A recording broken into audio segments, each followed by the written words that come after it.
The thieves spotted across the country raiding mailboxes in search of your hard-earned checks. But there are ways to protect yourself and keep them from cashing in. ABC's Zoreen Shaw is here with that. Good morning, Zoreen. Hey, good morning, Gio. Last year, the U.S. Postal Service reported close to 40,000 mail theft incidents, and the U.S. is on pace to beat that number this year. But as you just said, our station KTRK in Houston also did a deep dive about one specific type of mail theft: thieves stealing checks. It's incidents like these, captured on Ring camera. Thieves opening up mailboxes in search of checks to steal and sell online. The trade is quite vibrant at this point. The checks go for different prices, depending on the area, depending on the balance. Reporter Kevin Ozebek at our Houston station KTRK investigating the disturbing trend and speaking to this local business owner who noticed his loyal clients were running behind on their checks and discovered they were being stolen. I would say he's gotten at least 10 checks from us. So we don't leave here now until the mail person comes and we can get our checks out of the mailbox. And it's not just Houston. In September alone, Georgia State University finding hundreds of stolen checks online in major U.S. cities. This week in North Carolina, the U.S. Attorney's Office announcing the arrest of a Postal Service employee and two co-conspirators, arrested on federal charges for a scheme that involved stealing checks worth more than $24 million. And in Florida, a Delray Beach mail carrier now also facing federal charges, accused of check washing, stealing, and according to court documents, trying to sell a USPS key and 21 stolen checks totaling to nearly $550,000. The full extent of the federal government will be behind this type of case and to prosecute it to the fullest extent. Criminology expert David Mayman says the most common ways the criminals use the checks are cashing in a percentage, erasing the ink and rewriting a smaller amount, stealing personal information to open a bank account, or post the checks on the dark web and messaging groups for sale. Just a lot of money at stake, as our station KTRK found. And experts also say try conducting transactions online. But if you do mail a check, put a piece of paper in there and then wrap it around the check. So if you hold it to the light, you can't easily see the check inside. Gia? Just a fascinating story, Zoreen. It's kind of unsettling when you hear about it on Good Morning America. If you've been paying attention in the news lately, you'll see that the topic of mail theft has even been playing on our local stations pretty regularly. You might ask yourself, does this happen here? They showed Texas and Georgia and the coast, but I'm here to tell you, along with Bethany and any of your commercial staff, this does happen in Iowa. We are going to highlight a couple situations that have recently been in the press. This article was from last year. It was KCCI out of Des Moines. There was a group of fraudsters that got together, about 8 to 10 guys to start. They had stolen a payroll check from a local dairy operation in north central Iowa. They presented those fake payroll checks to the bank in town and then proceeded through 6 or 7 other banks across Pocahontas and Calhoun County. At the end, there were up to 30 guys going into banks, passing these fraudulent checks. The sheriff said it was a very well-orchestrated venture. They knew exactly what they were doing. They're in town and they're out of town before anybody even knows what happens. It was tens of thousands of dollars of losses to those businesses. We had a similar situation in Iowa City several years back where a property management company paid a cleaner with a check. And within 3 or 4 hours, 50 checks were cashed across Johnson and Lynn counties, incurring substantial losses. The next slide that we're going to show is kind of ironic. This one kind of, it didn't make me chuckle, but it just was very ironic. The person that the fraud was perpetrated on in this situation was a vice president of Bank of New York Mellon. His job at the bank for years was to protect the bank. He was the director of information security and fraud. He knew more than anybody at the bank about fraud. He knew how to avoid fraud. He knew how to protect himself. Unfortunately, he was hit with a loss of $105,000 from his account over the course of a couple days. The ironic part was that it wasn't fraud that occurred at Bank of New York Mellon. It actually occurred at his community bank in his hometown of Atlantic, Iowa.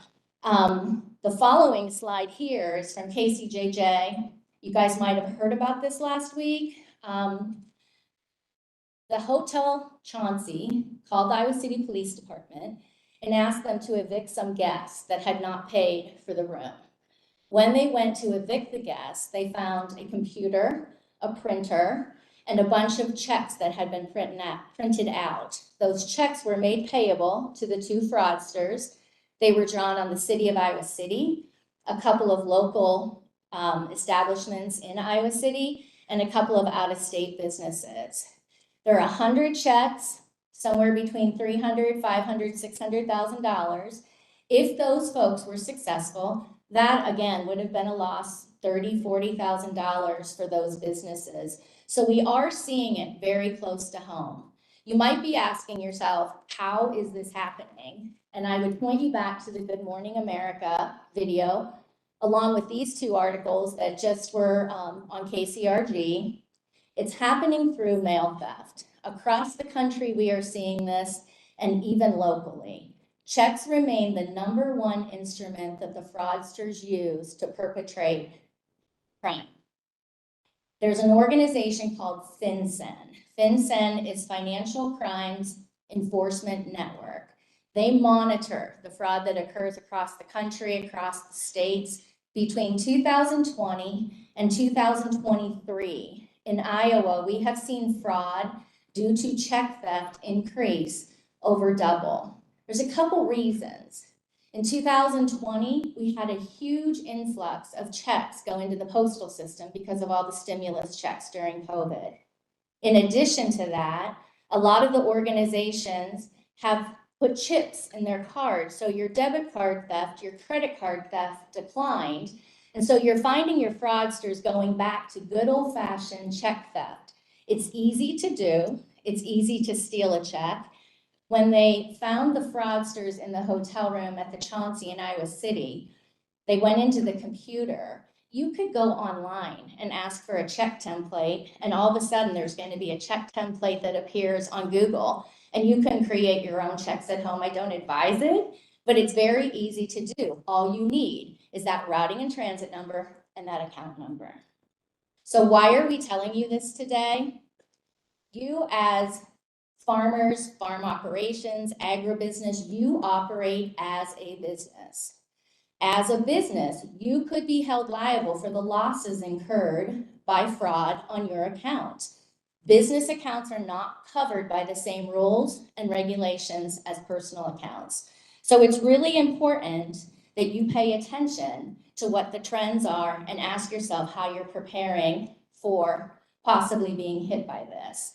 There's financial losses, but I'm telling you, the hassles that you go through dealing with fraud, no one wants to deal with, even if you don't have a financial loss.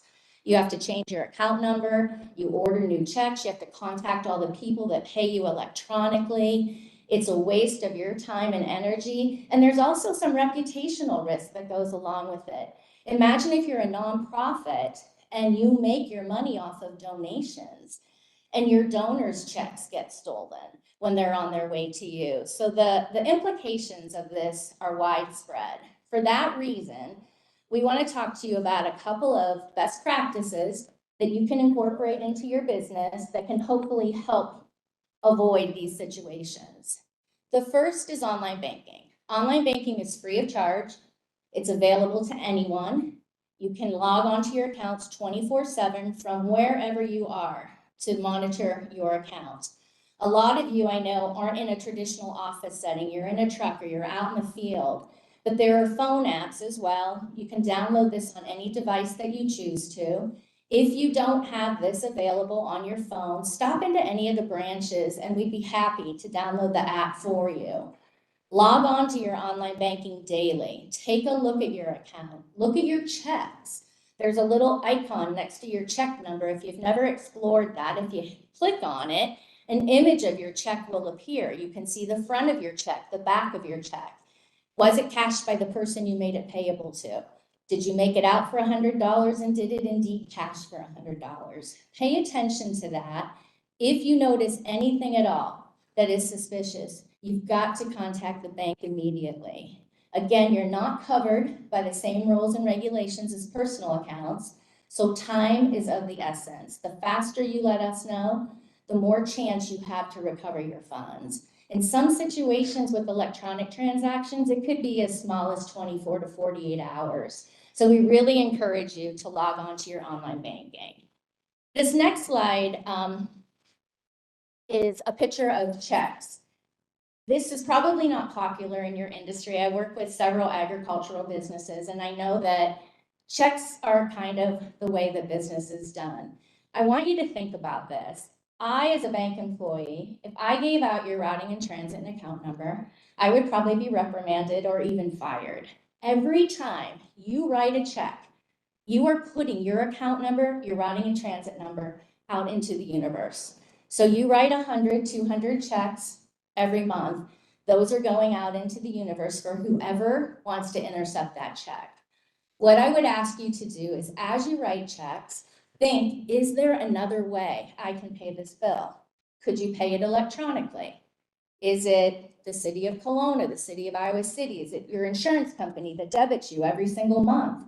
If it is, go ahead and turn that into an electronic transaction. Those customers or those businesses have the ability to automatically debit your account. Allow them to do so. It's very safe to do as long as you have the proper safeguards in place.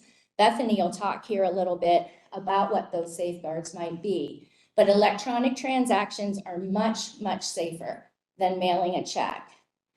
You're still going to have to mail checks. I understand that. And again, Bethany will visit with us here in a few minutes on what some solutions might be when you have to write those checks. But if you have a different alternative, use it. This next slide is my last slide. It talks a little bit about, I'll talk to you a little bit about mail. This was pretty interesting stuff when I started to first investigate this for some seminars we were doing. It shows 3 different types of mailboxes. And I would ask you, consider how you send your mail out. Do you put your mail in an outside mailbox outside of your business? Do you put it in your post office box out by the road with the flag up? Or do you use a blue box? Fraudsters are traveling the roads every single day, looking for flags being up on mailboxes. A couple of months ago, I had a church that did their payables and walked out to the road, put their checks in the mailbox, put the flag up, called me about a half hour later, letting me know that they watched a car drive by, stop, take their mail, and speed on down the road. So think about how you're putting your mail into the postal system. The blue boxes are great. This box kind of made me laugh. I liked this picture because about 2 weeks ago, I don't know if you guys remember, it was that Saturday where it was windier than all get out. I drove to the Coralville post office to mail a little card to my mom, and I drove up to the mailbox, and it was fuller than this mailbox. There was mail literally falling out of the mailbox on the grass, being blown away. So think to yourself, is that really the best place for you to put your mail at that particular time? Walk into the post office, put your mail in the interior slot. The United States Postal Service recommends not putting mail in blue mailboxes after the last pickup of the day. They do not recommend putting mail into those blue mailboxes on the weekends because no one's going to be picking that mail up out of that mailbox for at least a couple of days. We've even seen here locally where there has been sticky tape put inside of the slot by fraudsters, and then you put your mail in, you drive away, and they come and try to see what's stuck, and is there a check in there? We've had a lot of local situations here, and the highlights that I showed you were local. The scariest part are the national rings, like what they highlighted in that Good Morning America video. Also ask about how is your mail delivered? Are you better off getting a post office box? Is your mailbox for your business on the outside of your business, but you're not there on Saturday? So what happens with your Saturday mail? A lot of times you think, oh, I just didn't get mail today. Did you really not get mail today? Or is your mail not in there? The United States Postal Service now has a service you can sign up for free. I don't know how many of you know about this, but they'll send you a picture of what mail they're delivering to you that day. So that's a really handy feature. It's a lot of information that I've thrown at you, but what we're trying to do is just increase your awareness that this is happening here. It is happening close to home, and unfortunately, you could be liable. So Bethany, I'm going to turn it over to her. She's going to talk about a couple of other solutions that are available to help combat this trend. Thanks, Patty, for sharing the dilemma and really the reality when it comes to check fraud in our postal system. In addition to online banking, we have something called Positive Pay. Positive Pay is a recognized industry solution that helps mitigate fraud for businesses. Protects your accounts by allowing you to tell us what is authorized to pay and not pay as far as electronic debits and checks go. For electronic debits, your business will build a filter of approved vendors that you plan to actually do business with. For checks, you'll upload a check issued file into online banking. From there, it will check back the check date, the amount, the payee, and the dollar amount. If there's any sort of discrepancy, it's going to kick out an exception item and will tell you that it wants you to log in to tell us what you want done with the check. You'll get an email, you'll get a text message. We work with you on this, trying to get you set up, and it's a really effective tool to help combat fraud. Here's a short video for a little bit more of how this works. Does your company issue checks? With technology, now more than ever, check fraud is on the rise. In fact, checks are the payment method most targeted by fraudsters. The FBI estimates that losses from check fraud total $18.7 billion annually. More than 500 million checks, that's more than a million a day, are forged annually in the US. Fortunately, Hills Bank offers an industry-wide solution called Positive Pay that helps mitigate the risk of check fraud to your business. Here's how it works. When your business writes a check, you can manually enter the checks into online banking or upload a file from your accounting software. As checks are presented for payment, Positive Pay compares the details of the check to the details you provided. If discrepancies are found, the check is flagged as an exception item. You will receive electronic notifications when this happens.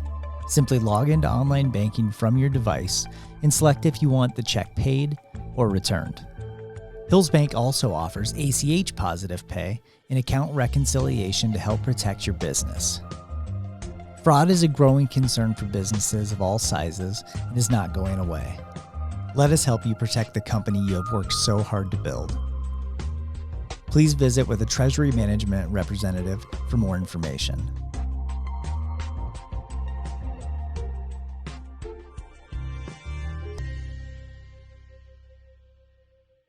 So Positive Pay has proven to be very effective for our customers.